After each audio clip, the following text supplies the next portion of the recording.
Howdy, Jacob here. Today we're looking at Visteon Corporation in the automobile components industry. 3.1 billion market cap, 200 million less enterprise value. They were incorporated in 2000 out of Michigan, home of Ford Automobile.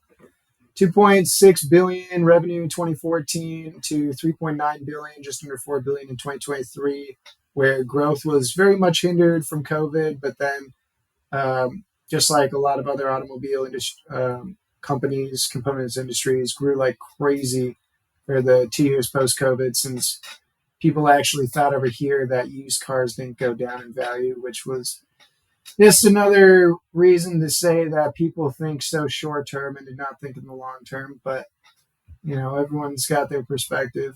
Operating margin and gross margin. Operating margin actually up quite a bit. Gross margin down a tad from what it was 10 years ago. Huge return on invested capital, though. Balance sheet shows 515 million cash on hand with 18 million short-term debt, 318 million long-term debt. Enough cash to write off all of their interest-bearing debt, which is a positive. Cash flow shows lower capital expenditures than 10 years ago, but relatively flat from 2016 to now. It looks like almost increased with inflation, really. But cash from operations and free cash flow is quite a bit higher, so that's good. It looks like outside of the year of COVID, they have produced good positive earnings and good positive free cash flow. This is actually a year after COVID, so that's interesting.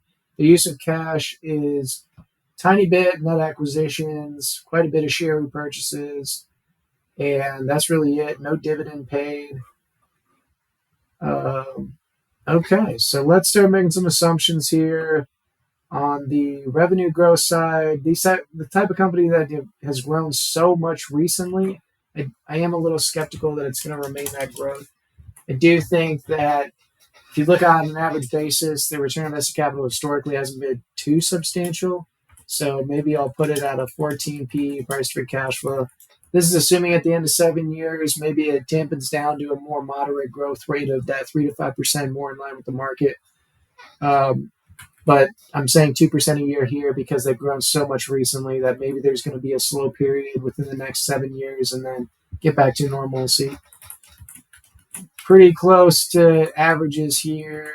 It's just not very high margins, which is tough. I might actually dwindle down this P due to that. Just one.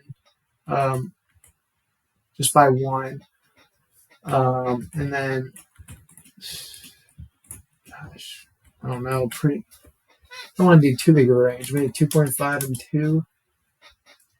And then share change, probably no share repurchases. Or I guess they bought back quite a bit here. So if they were to buy back with most of their money, 100 million, about 31 million would be 1%. You include stock-based compensation, you're looking at 60 million. 100 million would be about 2% inclusive of that. So this is assuming that majority of the free cash flow goes towards paying back, repurchasing shares, leaving a little bit of room for reinvestment and acquisitions, but not a whole lot. Their margins have historically not been crazy high. Obviously, now you see a crazy high 12% margin, but really they've been averaging 2.5, 2 to 3%. So I feel good about that. I think I'm dampening this growth a little bit due to the fact that, or I am dampening the growth a little bit due to the fact they've grown so much recently, and it hasn't been through acquisition. It's just been through, just the market growing like crazy, the car market growing like crazy there. And I think this P might even be a little bit high.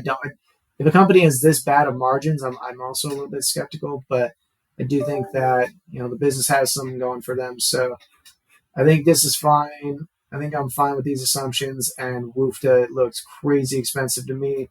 There might be something I'm missing here, but to me, it's not looking like a screaming deal, so I'm not going to waste my time doing more research. I hope you enjoyed the video. Have a great day. Thank you.